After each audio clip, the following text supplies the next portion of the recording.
പരിശുദ്ധ റമദാനിലേക്ക് നമ്മൾ അടുത്തുകൊണ്ടിരിക്കുകയാണ്.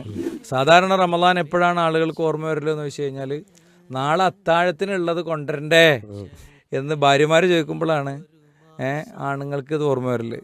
പെണ്ണുങ്ങളെ സംബന്ധിച്ചിടത്തോളം അയലോക്കത്തെ പെണ്ണ് ജനലൊക്കെ തുടക്കും, പിന്നെ മുറ്റൊക്കെ അടിക്കും. ഇപ്പം എന്താ ജനൽ കഴുകണോ എന്ന് ചോദിക്കുമ്പോഴാണ് ഇത് നോമ്പൊക്കെ വരില്ലേ എന്ന് പറയുമ്പോഴാണ് ഉണ്ടാവുക. വേറെ ചില ആളുകൾക്ക് അത് പലപ്പോഴും ഓർമ്മ വരാറുള്ളത് ഏതെങ്കിലുമൊക്കെ ഒരു ടെക്സ്റ്റൈൽസിൻ്റെ റമസാൻ കാല വിപണി അല്ലേ, റമസാൻ എന്നാണല്ലോ അവർ പറയുക, റമദാൻ കച്ചവടത്തെക്കുറിച്ചുള്ള ഓർമ്മപ്പെടുത്തലിൽ നിന്നാണ്. എന്നാൽ വിശ്വാസിക്ക് അത് നേരത്തെ ഓർമ്മ വരേണ്ടതാണ്.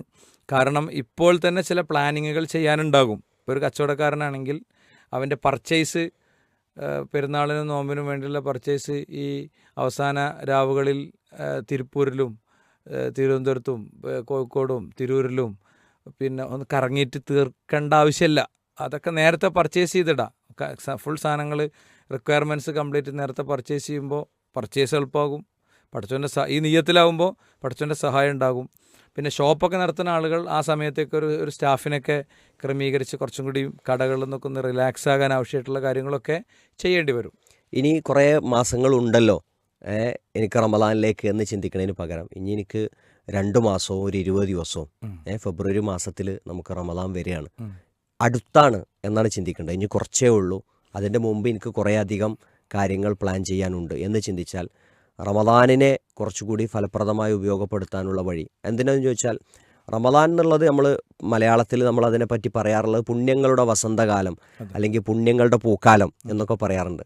ശരിക്കും റമദാൻ പുണ്യങ്ങൾ കൊണ്ട് നിറക്കാവുന്ന ചെറിയ കാര്യങ്ങൾ ചെയ്താൽ തന്നെ വലിയ പ്രതിഫലം കിട്ടുന്ന, ചെറിയ ശ്രമങ്ങൾക്ക് പോലും അള്ളാഹു സുബ്ഹാനഹു വ തആല ഇരട്ടിയായി പ്രതിഫലം നൽകുന്ന വലിയൊരു മാസമാണ്. നോമ്പിൻ്റെ പ്രതിഫലത്തെ പറ്റി തപ്പൻ പറഞ്ഞത് അതിൻ്റെ പ്രതിഫലം കൊടുക്കുന്നത് ഞാനാണ്. അതുകൊണ്ട് ഞാനത് കൊടുക്കും എന്ന് മാത്രമല്ല, ഇതിൻ്റെ നീയത്ത് ഇതുകൊണ്ടൊരു വിശ്വാസി നീയത്താക്കേണ്ട കാര്യങ്ങളുണ്ട്. ഒന്നാമത്തെ കാര്യം, നോമ്പൊരു പരിചയമാണ്, നരകത്തിൽ നിന്നുള്ള പരിചയമാണെന്നാണ്. അപ്പോൾ ആ ഒരു നരകത്തിൽ നിന്ന് പരിചയമാകാൻ മാത്രം പോന്ന ഒരു സാധനത്തെ നമ്മൾ പ്രിപ്പയർ ചെയ്ത് അഭിമുഖീകരിച്ചാലേ കിട്ടുള്ളൂ. മാത്രമല്ല, നോമ്പുകാരന് 2 സന്തോഷമുണ്ട്. ഒന്നവൻ നോമ്പ് തുറക്കുമ്പോൾ, 2 ഇൻദ ലിഖാഇ റബ്ബിഹി, പടച്ചോനെ കാണുമ്പോൾ എന്നാണ്. പടച്ചോനെ കാണുക എന്ന് പറയുന്നത് ഇന്നക്കും സതറൗന റബ്ബക്കും കമാ തറൗന ഹാദൽ ഖമർ ഫീ ലൈലത്തിൽ ബദർ ഫലതുദാമൂന ഫി റുഅയതിഹി. നിങ്ങൾ പൂർണ്ണചന്ദ്രൻ ഉദിച്ച രാത്രിയിൽ പൂർണ്ണചന്ദ്രികയെ കാണും പോലെ നിങ്ങൾ അള്ളാഹുവിനെ കാണും എന്ന് പറഞ്ഞാൽ ചന്ദ്രൻ്റെ രൂപത്തിൽ കാണുന്നല്ല, ആ തെളിച്ചത്തോടെ, ആ വെളിച്ചത്തോടെ അള്ളാഹു സുബ്ഹാനഹു വ തആലയെ കാണും.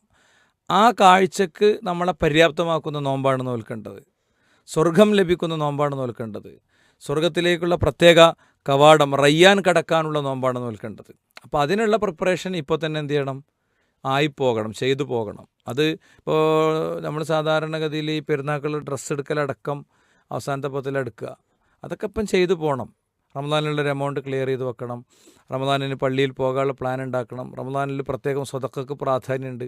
അങ്ങനെ എല്ലാ പ്ലാനിങ്ങുകളും ഈ ഒരു ഘട്ടത്തിൽ ചെയ്യണം നമ്മൾ സാന്ദർഭികമായി ഉണർത്തുകയാണ്. ഈ നോമ്പ്, ഒരു ദിവസത്തെ നോമ്പ് കാരണത്താൽ അള്ളാഹു 70 വർഷം ദൂരേക്ക് നമ്മളെ നരകത്തിൽ നിന്ന് അകറ്റും എന്നാണ്. അപ്പോൾ എനിക്ക് നരകത്തിൽ നിന്ന് അള്ളാഹു സുബ്ഹാനഹു വ തആല ഓരോ ദിവസവും ആളുകളെ മോചിപ്പിക്കുന്നതാണ്, റമദാനിൽ പ്രത്യേകിച്ച്. അപ്പോൾ നരകമോചനം ലഭിക്കുന്ന ഒരു മാസം വരാനിരിക്കുന്നു. നരകമോചനമാണല്ലോ നമ്മൾ ജീവിതത്തിൽ ആഗ്രഹിക്കുന്ന ഏറ്റവും വലിയ കാര്യം. അതോടൊപ്പം റമദാൻ്റെ അവസാനത്തിലേക്ക് എത്തുമ്പോൾ അല്ലെങ്കിൽ റമദാനോട് അടുക്കുമ്പോൾ കഴിഞ്ഞ വർഷത്തെ നോമ്പ് നോറ്റുവീട്ടാൻ ബാക്കിയുള്ള രോഗികളും അതുപോലെ മുലയൂട്ടുന്ന സ്ത്രീകളും ഗർഭിണികളൊക്കെ ആയ ആളുകളുണ്ടാവും. അവരുടെ നോമ്പ് വീട്ടുക എന്നുള്ളത് പൂർത്തീകരിക്കാനുള്ള ഒരു അവസാന സമയമാണ് എന്ന് ചിന്തിച്ചത് വേഗത്തിൽ തീർക്കാനും ശ്രദ്ധിക്കണം.